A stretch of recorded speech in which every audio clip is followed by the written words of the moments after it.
Hello दोस्तों, तो आप सभी का स्वागत है हमारे यूट्यूब चैनल RCM02 पर। हमने आपको मेंसुरेशन 2D यानी क्षेत्रमिति, जिसमें आकृतियों का क्षेत्रफल ज्ञात किया जाता है, और वह सभी आकृतियां जो द्विविमीय हो यानी जिनके विमाओं दो हो, उन सभी आकृतियों का क्षेत्रफल ज्ञात करना टॉपिक वाइज आपको सभी आकृतियों का सिखा दिया है। उसके बाद हमने 2 दिन तक आपको लाइव प्रैक्टिस सेट भी दिया है, जिसमें मेंसुरेशन 2D के जितने भी प्रैक्टिस सेट से क्वेश्चन बनते हैं, इंपॉर्टेंट क्वेश्चन और प्रीवियस ईयर क्वेश्चन, सभी को आपको लास्ट की 2 क्लासों में करवा दिया है। अब हम हमारा शुरू करना जा रहे हैं नया टॉपिक मेंसुरेशन 3D, जिसमें क्षेत्रमिति के साथ साथ हमें आयतन भी ज्ञात किया जाता है। वो सभी आकृतियां जिसमें 3 भुजाएं हो यानी लंबाई, चौड़ाई और गहराई, वो क्या कहलाती है? त्रिविमीय आकृति। त्रिविमीय आकृतियों का हमें वक्र पृष्ठीय क्षेत्रफल, कुल पृष्ठीय क्षेत्रफल और आयतन ये ज्ञात किया जाते हैं। तो आइए स्टार्ट करते हैं हमारी क्लास को। आज हम शुरू करते हैं मेंसुरेशन 3D, त्रिविमीय क्षेत्रमिति।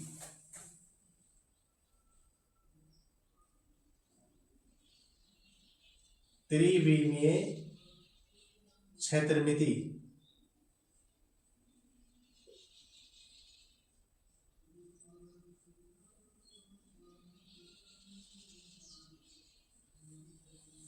देखें, त्रिविमीय क्षेत्रमिति में हम एक टॉपिक वाइज क्लासेस लेकर चलेंगे। सबसे पहले हम इसमें आपको पढ़ाएंगे घन, क्यूब के बारे में पढ़ाएंगे। सबसे पहले हमारा इसमें जो पहला टॉपिक होगा वो होगा घन।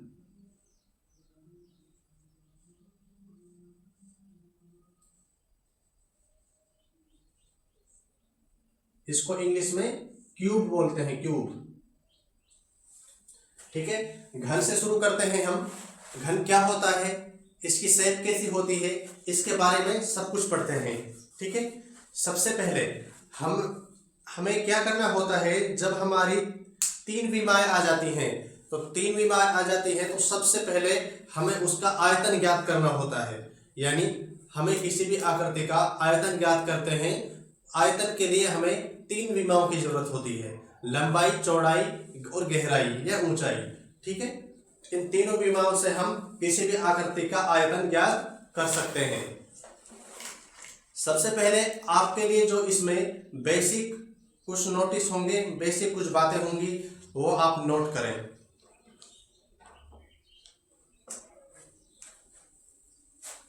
आपने पढ़े भी होंगी, लिख लें इनको, इंपॉर्टेंट। क्या है इंपॉर्टेंट, वो देखो पहले। आप मुझे बताओ, 1 किलोमीटर, इसमें कितने मीटर होते हैं? 1 किलोमीटर को मीटर में चेंज करेंगे तो क्या करेंगे, 1000 से गुणा कर देंगे और किलोमीटर हटा देंगे और क्या लगा देंगे, मीटर। यानी 1 किलोमीटर में कितने मीटर होते हैं, 1000 मीटर। उसके बाद अगला देखें, 1 मीटर बराबर होता है 100 सेंटीमीटर। समझ पाया? 1 मीटर बराबर 100 सेंटीमीटर। उसके बाद इसमें तीसरा देखें, यह आपने पढ़ा भी होगा, 1 लीटर बराबर 1000 सेंटीमीटर। इसको भी आपको पढ़ना है। यहाँ पे हमें लीटर के इसलिए यूज किया गया है क्योंकि इसमें हम आयतन पढ़ेंगे। आयतन ज्ञात करने के लिए हमें यहाँ पर लीटर की वाले क्वेश्चन होंगे, जिनको सेंटीमीटर या मीटर में चेंज करना होगा। 1 लीटर बराबर 1000 सेंटीमीटर क्यूब होगा, वो घन में रहेगा, आयतन के लिए इस्तेमाल किया जाएगा वो। ठीक है, इनको आप अलग से नोट कर लेना।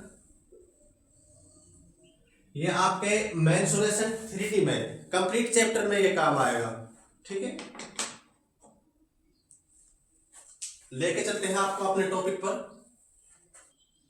आइए देखते हैं। सबसे पहले हम इसमें घन की आकृति बनाते हैं। घन किस प्रकार का होता है।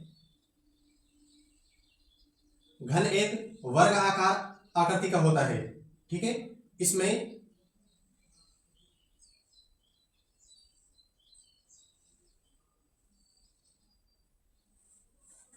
जिसकी जितनी भी भुजाएं होती हैं वो सभी समान होती है, ठीक है। यह हमारा क्या है, घन। इसमें आपको दिखेगा, इसको 3D में देखिए, 3D में देखिए, जो ये घन है, इस घन में आपको कितने शीर्ष दिखाई दे रहे हैं।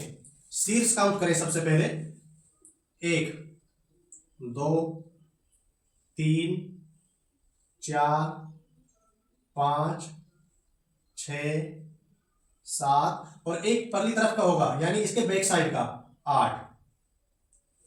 तो इसकी कुछ डिटेल्स लिख लें। घन एक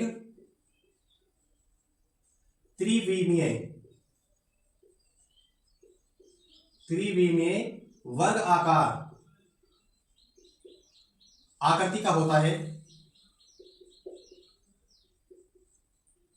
आकृति का होता है। First point. सेकंड पॉइंट लिखें, इसके 8 शीर्ष होते हैं। कितने शीर्ष काउंट किए हमने, 8 शीर्ष होते हैं। उसके बाद सेकंड, अब इसमें आप काउंट करें, इसके किनारे कितने होंगे, किनारे काउंट करें।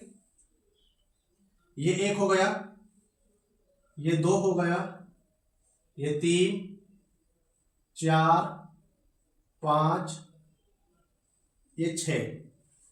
बाहर बाहर के हमने काउंट कर लिए। एक ये ऊपर होगा बाहर की तरफ 7, एक इस तरफ होगा बाहर की तरफ 8, और एक ये होगा इस कोने का बाहर की तरफ 9। उसके बाद इसके बैक साइड के काउंट करते हैं, 10 11 और ये एक हमारा लास्ट 12। यानी एक वर्ग में, वर्ग आकार, त्रिविमीय वर्गाकार आकृति में, जिसको हम घन कहते हैं, इसमें घन में 12 किनारे होते हैं, 12 किनारे होते हैं, ठीक है। उसके बाद इसमें हम काउंट करते हैं इसके फलक, यानी इसमें जो फलक होते हैं, जो इसकी सिरे जो भुजाएं होती हैं, एक प्लेट ये हो गई, एक ये हो गई, एक ये हो गई, यानी जो इसमें वर्गाकार शेप बन रही है वो कितनी बन रही है, देखो, एक इस तरफ की हो गई है, एक इस तरफ की हो गई, 2 एक इस तरफ की हो गई बैक साइड की, 3 एक लेफ्ट साइड की हो गई, 4। देखो इसको नाम दे लो, front side, right side, back side और लेफ्ट साइड। 4 ये हो गई, एक ऊपर 5 और एक नीचे 6। यानी हमारी फलक कितनी आ गई घन में, घन में 6 फलक होते हैं। कितने फलक पाए जाते हैं घन में, 6 फलक होते हैं। ये इसके कुछ बेसिक सी बातें हैं। और प्रत्येक भुजा इसकी क्या है, बराबर बराबर होती है। यानी यदि इस भुजा के माप a है तो इस भुजा का माप भी a होगा और इसका माप भी a होगा। यानी इसकी लंबाई, चौड़ाई और गहराई या ऊंचाई ये भी क्या होगी, a। तीनों भुजाएं इसकी बराबर होंगी।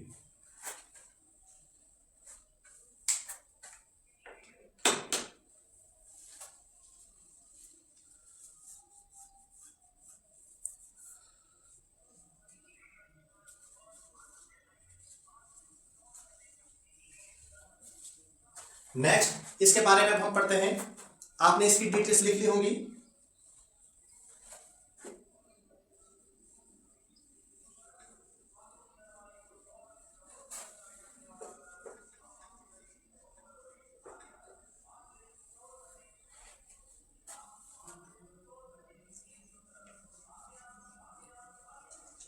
अब हम लेके चलते हैं आपको मेन पॉइंट की तरफ, जिसमें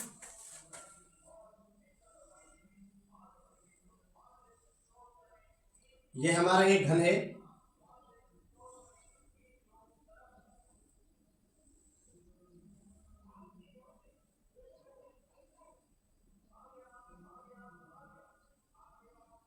घन है यह हमारा। इस घन में हमें क्या करना है, इसकी माप दी हुई है ए सेंटीमीटर और चौड़ाई दी हुई है ए, और इसकी जो ऊंचाई है वो दी हुई है ए, यानी घन है तो घन की सभी भुजाएं कैसी होती हैं, बराबर बराबर होती हैं। उसके बाद हमें सबसे पहले ज्ञात करना है घन का पार्श्व पृष्ठीय क्षेत्रफल।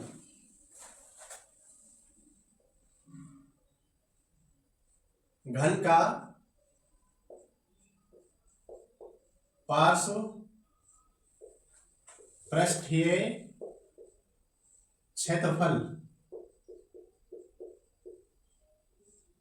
यानी देखो पार्श्व पृष्ठीय क्षेत्रफल क्या होता है। मान लो हमारे पास एक घन है, हम उस घन को यदि ऐसे रखते हैं तो उसको कहां कहां से ऐसे छू सकते हैं, जहां बाहरी सतह को जो हम छू सकते हैं वो हमारी क्या होगी, पार्श्व पृष्ठीय क्षेत्रफल। यानी जब हम किसी घन को ऐसे रखते हैं अपने हाथ पर तो उसकी हम right side, left side, front side और बैक साइड, इन चार भुजाओं को आसानी से छू सकते हैं। और उसकी जो ऊपर का जो होगा और नीचे का हम छू नहीं सकते, ऊपर से वो क्या होगा, खाली होगा। तो इसलिए इसकी चार भुजाओं को हम छू सकते हैं। तो पार्श्व पृष्ठीय क्षेत्रफल में कितने भुजाएं काउंट की जाएंगी, चार भुजाएं। प्रत्येक भुजा का जो क्षेत्रफल होता है वो कितना होता है, हमने आपको भी बताया था। जो इस सीट है, जिन सीटों से मिलकर बना हुआ है, ये कितने फलक है, 6 फलक है। तो प्रत्येक फलक कैसा है, वर्ग आकार का, जिसकी लंबाई और चौड़ाई क्या है, सेम है, वर्गाकार ही सेम है। तो वर्ग का जब हम क्षेत्रफल ज्ञात करेंगे, हमारे वर्ग का क्षेत्रफल आएगा भुजा स्क्वायर। ए है तो ए स्क्वायर। हमें चार फलकों का पार्श्व पृष्ठीय क्षेत्रफल काउंट करते हैं तो दो फलक हमारे हाइड हो जाते हैं, तो चार फलकों का पृष्ठीय जो क्षेत्रफल आएगा वो आएगा 4a स्क्वायर। वही हमारा क्या होगा, घन का पृष्ठीय क्षेत्रफल। ठीक है। उसके बाद इसमें सेकंड आता है घन का कुल पृष्ठीय क्षेत्रफल। घन का कुल पृष्ठीय क्षेत्रफल, कुल पृष्ठीय क्षेत्रफल। देखो यदि जब हम घन को लेते हैं, हमारा जो घन है, जब हम उसका कुल पृष्ठीय क्षेत्रफल ज्ञात करते हैं, जैसे इसको सपोज करो 1 मिनट के लिए ये हमारा घन है, ये एक माचिस है, इसकी हमें कितनी भुजाएं, एक भुजा, दो भुजा, 3 और एक के बैक साइड वाली, कितने फलक हो गए, 4 फलक हो गए। ये तो हमारे थे पार्श्व पृष्ठीय क्षेत्रफल में, जो बाहरी फलकों का क्षेत्रफल होता है कितना था, 4। और प्रत्येक भुजा किस आकृति की थी, वर्गाकार आकृति की। वर्ग का क्षेत्रफल क्या होता है, भुजा स्क्वायर। तो घन के लिए जब हम पार्श्व पृष्ठीय क्षेत्रफल निकालेंगे तो उसको 4 से मल्टीप्लाई कर देंगे, तो घन का पृष्ठीय क्षेत्रफल कितना आएगा, 4a स्क्वायर, यानी 4 भुजा स्क्वायर। अब हमें ज्ञात करना है घन का कुल पृष्ठीय क्षेत्रफल। घन में कुल कितने पृष्ठ हैं, कितने फलक हैं, 1 2 3 और एक बैक साइड का 4, एक ऊपर का 5 और एक नीचे का 6। यानी प्रत्येक फलक कैसा है, वर्ग आकार आकृति का। और वर्ग का क्षेत्रफल क्या होता है, भुजा स्क्वायर।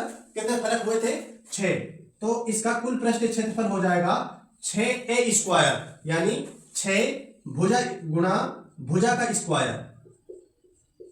ठीक है। आपको बताया था घन की प्रत्येक भुजा कैसी होती है, समान होती है। यहां तक आप लोगों को समझ में आया होगा घन का पृष्ठीय क्षेत्रफल और घन का कुल पृष्ठीय क्षेत्रफल कैसे ज्ञात किया जाता है। उसके बाद इसमें तीसरा हमारा आता है घन का आयतन। हम फॉर्मूला आपको निकलवा देते हैं पहले, उसके बाद इसके बेस जो क्वेश्चन होंगे वो क्वेश्चन कराएंगे। तीसरा हमारा आता है घन का आयतन।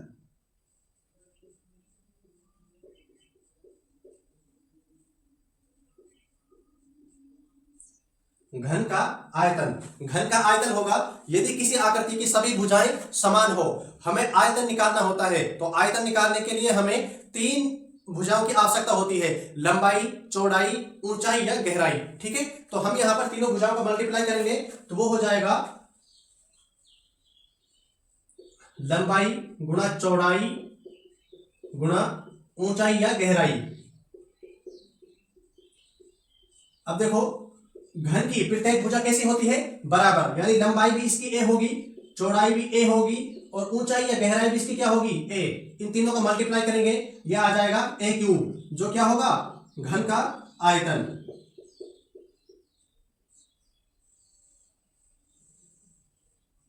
आप लोगों ने यहां तक पढ़ा होगा, घन के बारे में हमने संपूर्ण जानकारी प्राप्त कर ली है। घन कैसा होता है, घन में कितने फलक होते हैं, कितने शीर्ष होते हैं, कितने इसके किनारे होते हैं, आपको इसके बारे में सब कुछ बता दिया है। उसके बाद इसमें एक और लास्ट बचता है घन का विकर्ण। घन के विकर्ण के बारे में भी हम जान लेते हैं। हम घन में अधिकतम कितने विकर्ण खींच सकते हैं। घन के हमें कितने पृष्ठ थे हमारे पार्श्व पृष्ठ क्षेत्रफल के लिए 4, तो हम 4 ही विकर्ण इसमें खींच सकते हैं। तो घन का जो विकर्ण होगा, 4 नंबर देखें, घन का विकर्ण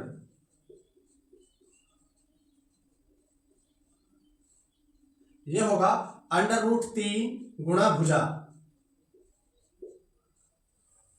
नोट करें इसे जल्दी से। उसके बाद आपको एक रूल पे जो भी क्वेश्चन बनते हैं हमारे घन से, उनको आपको एक ही क्वेश्चन में संपूर्ण रूलों को कराएंगे। नोट करें इसे जल्दी से।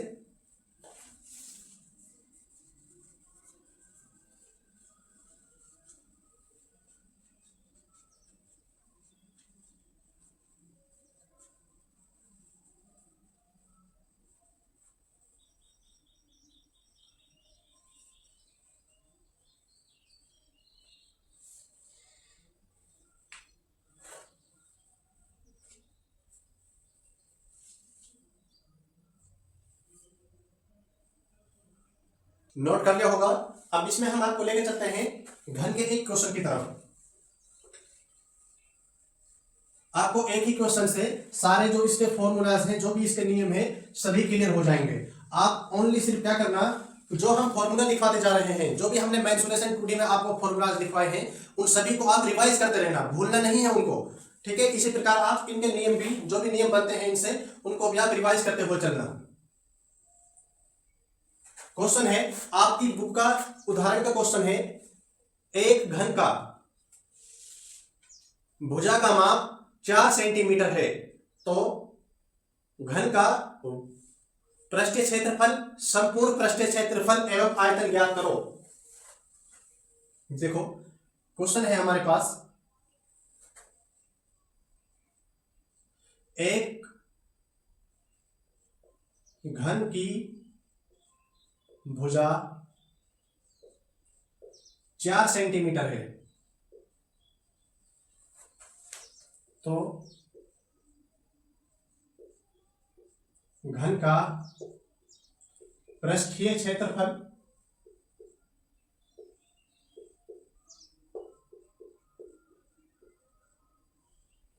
तथा संपूर्ण पृष्ठीय क्षेत्रफल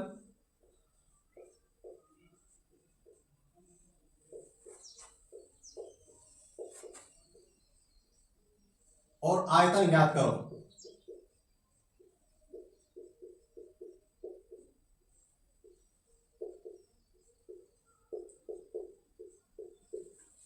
हो गया क्वेश्चन, समझ में आ गया। अब आप बोर्ड पर ध्यान दें, आपके लिए एक ही क्वेश्चन में सभी कंसेप्ट क्लियर हो जाएंगे। बस 2 मिनट आप बोर्ड पर कॉन्सेंट्रेट करें।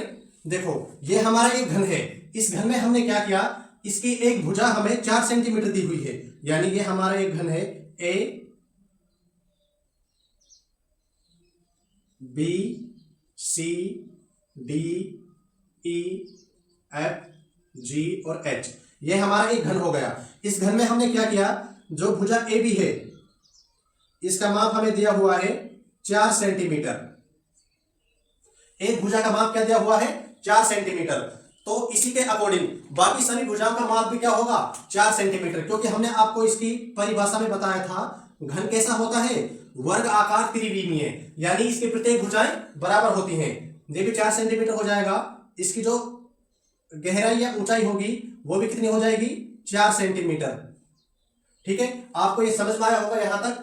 इसके शेप से ही हमने आपको इसमें बता दिया है इसकी प्रत्येक भुजा कितने सेंटीमीटर की होती है, 4 सेंटीमीटर की। उसके बाद सबसे पहले हम इसमें ज्ञात करते हैं घन का पार्श्व पृष्ठीय क्षेत्रफल। देखो सबसे पहले लेते हैं, यहां से स्टार्ट करेंगे।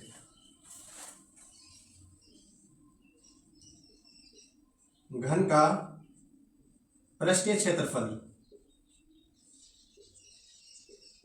हमने आपको फॉर्मूला लिखवाया था, घन का पृष्ठीय क्षेत्रफल क्या होता है, 4 गुणा भुजा का स्क्वायर। ये आप नियम याद कर लेना और इनको भूलना नहीं है। उसके बाद नेक्स्ट स्टेप, पृष्ठीय क्षेत्रफल हो जाएगा, पृष्ठीय क्षेत्रफल। हमें भुजा का मान कितना दिया हुआ है, भुजा कितनी दी हुई है, 4 सेंटीमीटर, यानी हमें भुजा का मान रखना है 4 सेंटीमीटर। 4 गुना 4 का स्क्वायर। नेक्स्ट देखते हैं, पृष्ठीय क्षेत्रफल हो जाएगा हमारा बराबर 4 गुना 16 यानी 64 सेंटीमीटर स्क्वायर। ये क्या होगा, इस घन का पृष्ठीय क्षेत्रफल। उसके बाद सेकंड देखते हैं, आगे इसमें हमसे पूछा गया है घन का संपूर्ण पृष्ठीय क्षेत्रफल। घन का संपूर्ण पृष्ठीय क्षेत्रफल यह होता है 6 गुना भुजा का स्क्वायर। संपूर्ण पृष्ठीय क्षेत्रफल हो जाएगा, संपूर्ण पृष्ठीय क्षेत्रफल यानी 6 गुना भुजा हमें दी हुई है 4, 16 का 4 का स्क्वायर कितना हो जाएगा 16। 6 गुना 16 और 16 गुना 6 करेंगे तो 96 सेंटीमीटर स्क्वायर। ये इसका संपूर्ण पृष्ठीय क्षेत्रफल होगा। उसके बाद थर्ड इसमें हमसे पूछा गया है घन का आयतन। घन का आयतन किस प्रकार ज्ञात करेंगे वो देखें। घन का आयतन, घन का आयतन का फॉर्मूला हमने आपको बताया था अभी, क्या होता है, भुजा का क्यूब यानी भुजा की पावर 3। उसके बाद देखो आयतन हो जाएगा, आयतन बराबर भुजा हमें दी हुई है 4 सेंटीमीटर यानी 4 का क्यूब। 4 का क्यूब निकालेंगे, 4 चौक 16, 16 चौके 64 सेंटीमीटर क्यूब। अब आपको एक चीज यहां पे खास तौर पर ध्यान रखनी है, क्षेत्रफल के लिए हम क्या लगाते हैं, सेंटीमीटर स्क्वायर, मीटर स्क्वायर वगैरह यानी स्क्वायर लगाते हैं बीमा पर। यहां पर हमने क्षेत्रफल ज्ञात किया, स्क्वायर लगाया। लेकिन घन के लिए हम क्या करेंगे, आयतन के लिए क्यूब लगाएंगे, क्योंकि क्यूब में हमें कितनी भुजाओं की आवश्यकता पड़ी थी, 3 भुजाओं की, इसीलिए इसको क्या बोलते हैं, त्रिविमीय। आपके लिए आज के लिए इतना ही। हमने शुरू कर दिया है हमारा मेंसुरेशन 3D यानी त्रिविमीय क्षेत्रमिति। नोट करें इसे और इसको अच्छी तरीके से समझें। इसमें जो भी स्टेप आपको समझ नहीं आए उसको आप हमारे YouTube चैनल पर कमेंट सेक्शन में, इस क्लास के कमेंट सेक्शन में डाल सकते हैं, आपको उसका रिप्लाई दिया जाएगा। आज के लिए इतना ही, और चैनल को लाइक, सब्सक्राइब और शेयर करना ना भूलें। Thank you.